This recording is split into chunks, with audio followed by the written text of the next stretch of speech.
তোমাদের সাথে আজকে একটা সত্যি ঘটনা শেয়ার করি। আমাদের ডিজি মোবাইল কেয়ার ও দেব ডিজিটাল সেবা কেন্দ্রর একজন নিয়মিত কাস্টমার আছেন, যিনি থাকতেন আগে জগদ্দলে, কিন্তু বর্তমানে শিফট হয়ে গেছেন অনেক দূরে, উড়িষ্যায়। তিনি ওনার অনলাইনের যে কোনো কাজের জন্য আমাদের সেন্টারে এখানে সরাসরি উড়িষ্যা থেকে জগদ্দল পর্যন্ত চলে আসেন। শুনতে অবাক লাগলেও এটাই সত্যি। আমরা জিজ্ঞেস করি ওখানে কি কোনো অনলাইন সেন্টার নেই।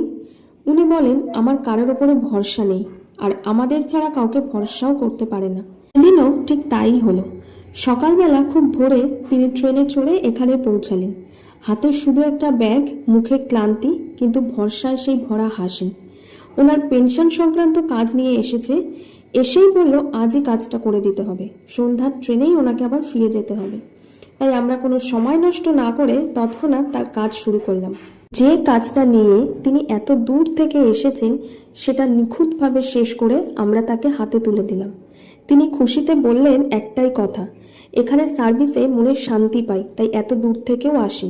কেন জানি না, কিন্তু এ ধরনের গ্রাহকদের বিশ্বাসেই আমাদের আলাদা করে শক্তি দেয়। দূর দূরান্ত থেকে মানুষ আমাদের ওপর ভরসা করে আসেন, এটাই আমাদের সবচেয়ে বড় সফলতা। ডিজি মোবাইল কেয়ার এবং দেব ডিজিটাল সেবা কেন্দ্র শুধু সার্ভিস নয়, সম্পর্কের জায়গা।